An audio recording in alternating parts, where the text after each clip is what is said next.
I collected data from a large set of polls that I put out, and I'll be using them to rank every track in the Mario Kart 8 Deluxe Booster Course Pass. God, that intro almost feels nostalgic, it's been a while. Welcome to the series where you guys get to rank stuff and I sit here and pretend that I agree with it. If you want to participate in the next project, be sure to stick around for the billions of polls that I'll put out, and join us for the Mario Kart game ranking that I'll be doing next, or even happening right now. If you enjoyed this video, consider subscribing to the channel as well as leaving a like on the video, and look for yourself on screen to see if you made it in. With that said, let's dive into YouTube's ranking of every track in the Booster Course Pass. Number 48, 3DS Toad Circuit. I have to say, this is a first. Not Toad Circuit being last, of course, but Nintendo making a terrible track even worse. This course is literally the same exact deal as the 3DS version, but it looks worse than 2011. Not only this, but why the heck is it even here? I and many others could list some amazing alternatives, but no. Nintendo was like, oh, what a better way to hype up all the 3DS fans than bring back this certified classic. Even Mario's Circuit would have been significantly better. Number 47, Tour Tokyo Blur. At least it wasn't made worse. Tokyo Blur is just so boring. 2 thwomps and a ramp is all it has to offer. Number 46, Tour New York Minute. And here we've made it to a slightly redeemable track. New York Minute was the first track to hit Mario Kart Tour, so there was no doubt that it was going to make the DLC. As for the track itself, it's pretty okay. You have some split paths and lap diversity in typical Tour fashion, as well as an interesting setting of a city at night, one that houses some great tracks. Number 45, SNES Mario Circuit 3. 3 things are certain in life: death, taxes, and Mario Circuit 3 being in a Mario Kart game. We've decoded the intel from the First Order spy, and it confirms the worst. Somehow Palpatine returned. Not only does the scaling downgrade it, or it being an OG circuit, but it was the least wanted version to make a return. Number 44, Tour Paris Promenade. New year, new pronunciation. The joke isn't worth it anymore. Regardless, the early city tracks in the Booster Course Pass were clearly incompetent when it came to the big picture. The track is aesthetically pleasing despite being relatively simple, making it a fitting beginning to the Booster Course Pass.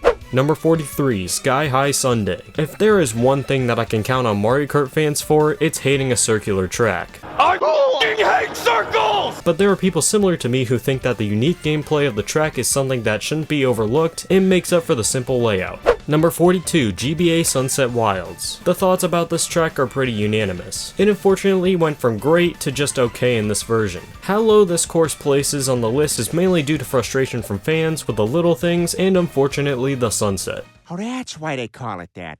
Number 41, Tour Amsterdam Drift. It may be at the bottom of the list, but you gotta give it some points for uniqueness at least. The music and visuals deviate a lot from your average Joe Tour track, and the gameplay follows this trend as well. You get to weave through the Dutch streets and drive through a water section that leaves much for players to enjoy with the bubble jets. Number 40, Tour Bangkok Rush. Even though this track has some fun parts to it, it's just relatively boring. Without the obstacles that the track had in Mario Kart Tour, the street sections can really drag. Number 39, DS Mario Circuit. Despite the large support that this track has, the timing of this one making it in just sold it hard. When everyone was anticipating the release of a classic DS track, we ultimately got disappointed. The actual remake has improved the track greatly with more to it. Number 38, GBA Sky Garden. Speaking of disappointment, Sky Garden was a track that obviously anyone would get excited about, and it actually turned out decent if you hadn't experienced the magic it was in the past. It's interesting to see how the GBA remakes were the biggest glow-ups in the base game compared to the opposite happening in the DLC. Number 37, Tour London Loop. Pretty much every comment I read about this track had something along the lines of, this course is okay apart from the final lap, which is pretty cool I guess. That's really all that can be said here besides the fact that it's a city track and it's London. Number 36, Tour Berlin Byways. This is where we get into the more interesting tracks of the list. For Berlin Byways it has great music, an interesting track layout, and some traffic to finish it off. Number 35, Tour Los Angeles Laps. Downgraded soundtrack aside, LA Laps does the city theme differently, pretty much acting as a one-lap course with 3 different sections for you to drive through. The beach, the city, and the oil field being the most significant parts. Number 34, Tour Merry Mountain. I mean, it doesn't get more Christmassy than this, if that's even a word. And the track itself with all the train stuff and presents puts the bow on the theming, if you get what I mean. If only the ending wasn't so anticlimactic. Number 33, Rock Mountain. Arguably one of the best looking tracks in Mario Kart 7 turned into whatever the heck this is. That aside, it's pretty much Rock Mountain. Tons of gliding in the air, boulders attempting to crush you, and the gliding shortcuts for you to enjoy. Number 32, GBA Boo Lake. Guys, you're never gonna believe it. There is an actual lake in Boo Lake. I can see a lake! I didn't care all that much about it in Super Circuit, but other people really did, and that's what made it go from bad to decent. Besides that though, there's a shortcut and a few ramps here and there to make it interesting. Number 31, GBA Snowland. There's a lake in Boo Lake, there's no earthquake in Snowland. Man, they are actually making sense with these GBA remakes. Don't forget the shortcut and the amazing music, of course. Number 30, Tour Sydney Sprint. You know what to expect from the tour tracks at this point, but Sydney Sprint is a fan favorite and for good reason. First of all, the music. And to complement that, you have a pretty enjoyable layout. Number 29, N64 Choco Mountain. The absolute classic from the N64 is sadly only one of the 2 N64 tracks getting representation in these updates, but they picked a good one here. This all goes with a glow up as well. The music's better, the visual approach is pretty well respected, and more. Number 28, Tour Rome Avanti. This is where we start to get into the top-notch Tour City tracks. Rome Avanti features a very interesting layout while taking you through the Colosseum among other landmarks. Not to mention the visuals look great surprisingly. Number 27, Wee Daisy Circuit. Toad's Factory fans have a good relationship with this track, I'm sure. Jokes aside, while Daisy Circuit wouldn't be the top pick for many people, it is a decently respected track and it has been slightly improved here. Number 26, 3DS Rosalina's Ice World. This course is in the same boat as Daisy Circuit in terms of feelings, so it makes sense that it would appear next to it on the list. The course was fine-tuned aesthetically, and there is an added shortcut as well. Number 25, GBA Riverside Park. I criticized this track a lot, however my expectations were way too high and they actually did a much better job than I give them credit for. They reimagined the course completely with a new setting, gameplay feel, and the new Piranha Plant enemies as well. Number 24, DS Shroom Ridge. Despite the not so pretty visuals, this track is just fun. The music is enjoyable, the cars are pretty well placed, and the shortcuts throughout just make it that much better. Number 23, Tour Athens Dash. I guess if you don't adore this track, it's a skill issue, but I digress. You have half pipes this time around and a unique layout that features all of ancient Greece. Number 22, Tour Madrid Drive. Speaking of fan favorite city tracks, you have one right here. On top of one of the best themes in Mario Kart, you have not just the city, but even an art museum and a freaking soccer stadium. Number 21, GCN Daisy Cruiser. A fan favorite from Mario Kart Double Dash made it in, and it's still a very fun time. This version takes from the Mario Kart 7 style with the drivable pool and underwater alternate route. It doesn't hit the same as the original, but it's still good nonetheless. Number 20, Tour Vancouver Velocity. This is arguably the best setting for a Tour City track. I haven't been for myself, but Vancouver on a winter night is a pretty place with the night sky and mountains, plus even the northern lights appearing at least in the track. On the gameplay side of things, it's pretty interesting as well, with you weaving through the bridges, snaking through the streets, and even driving through Rogers Arena at some point during the race. Number 19, N64 Calamari Desert. They completely transformed Calamari Desert, and for the better, quite honestly. You have tons of new shortcuts as well as a changing layout, and even an opportunity to access the tunnel and have a lot more interaction with the train. One of the best remakes in the Booster Course Pass. Number 18, DS Peach Gardens. On the topic of big changes, Peach Gardens certainly falls under that category. Not only have the visuals gotten heavily modified, but all aspects of the gameplay as well. The off-road has been severely tamed, as well as trickable parts of the track being revealed. This all goes with a reverse final lap to put the cherry on top. Number 17, Wii Moonview Highway. I don't know what to even think about this track anymore. You have people like me who are disappointed by this version, you have people who prefer this version to Wii's, and then you have those who never liked this track in the first place. We can all agree that the music remix is amazing, however. Number 16, Tour Piranha Plant Cove. The general feelings about this track are that they finally did underwater correctly with the atmosphere and gameplay value. I will agree that this track is truly one of a kind, however. Number 15, Tour Singapore Speedway. The best Tour City track out there. The variation of verticality is something we haven't seen too often, and the rest of the track is a thriller for sure. Aero tiles, fun turns, entertaining soundtrack, and more.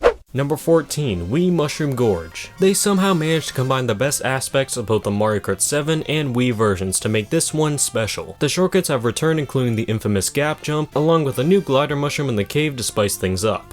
Number 13, Tour Ninja Hideaway. And here we have the best track that originated from Mario Kart Tour, and I can see that. You have plenty of tricking, a challenging layout, glider sections, and a variety of paths to take, letting you choose a new route each lap.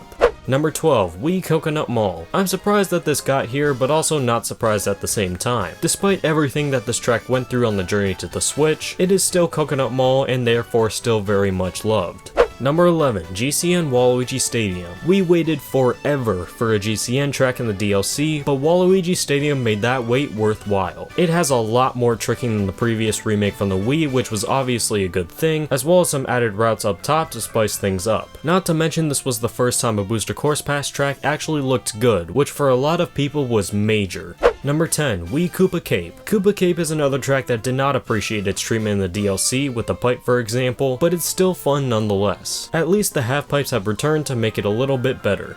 Number 9, Squeaky Clean Sprint. I can't believe they did it again. They made another regular day place into a banger Mario Kart track. You can't keep getting away with it! This one takes place in a bathroom of all things, and everything just comes together perfectly. Jumping into the bathtub, going into the drain, soaring over the toilet, and all the shortcuts with it are just amazing. Number 8, Wii DK Summit. I am genuinely shocked that DK Summit made the top 10, but good for it. The half pipes are back in full force, along with them keeping the double cut. Chef's kiss. Number 7, GCN DK Mountain. And here we have another DK track, and it is the well-known DK Mountain. This track looks phenomenal, along with pretty much everything being the way it should. You can even trick off the bridge at the end, which is pretty cool. Number 6, SNES Bowser's Castle 3, and I thought putting in the top 15 was a hot take. I mean, this is absolutely insane how they can make an SNES track into an absolute banger like this. This track, like DK Mountain, looks like it came from base game Mario Kart 8, and on top of this, the tour method of gameplay for this one translates perfectly into the DLC. Number 5, DS Waluigi Pinball. They took the safe route with this one, but it's still Waluigi Pinball and most importantly, a great time. The graphics look a bit better and the gameplay is pretty much the same from its previous editions.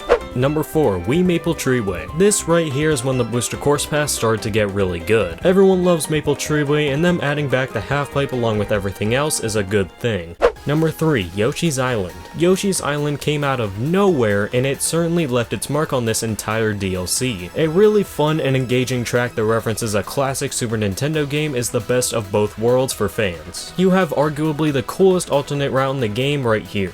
Number 2, 3DS Rainbow Road. I mean, should anyone be surprised that 3DS Rainbow Road made the top 3? In fact, I was completely ready for it to blow the entire competition out of the water, but it got stumped on the final poll. Anyways, for the track itself, there is still a lot to like. You have the great visuals, trip through Saturn, moon exploration, and a lot more. I'm not gonna delay number 1 any longer though, so let's head there. Number 1, Wii Rainbow Road. I'm honestly really surprised about this personally, but when you think about it, there is some sense to be made. They paid really good attention to detail and didn't screw up anything, along with a great remix. But I did want to bring up something about this project that heavily relates to this track. About a quarter of the comments for these polls were not about the track they liked, but the track they were upset was winning. The last poll, for example, would be filled to the brim with comments solely complaining that Wii Rainbow Road won. I just encourage you guys to let people like the tracks they enjoy, and not to hate on tracks just because they're popular. Even if it is completely nostalgia, let's just face it, you are probably just offending your nostalgia baby too. I admittedly used to do this also, but I have changed after putting some thought to it and am ashamed for my actions. Now I primarily talk about the tracks I enjoy, and I hope you do the same. Besides, you can only get into these videos with positive comments anyways. But if you did get here, I appreciate you for watching my content as always, and I will see y'all in the next one. Have a good one.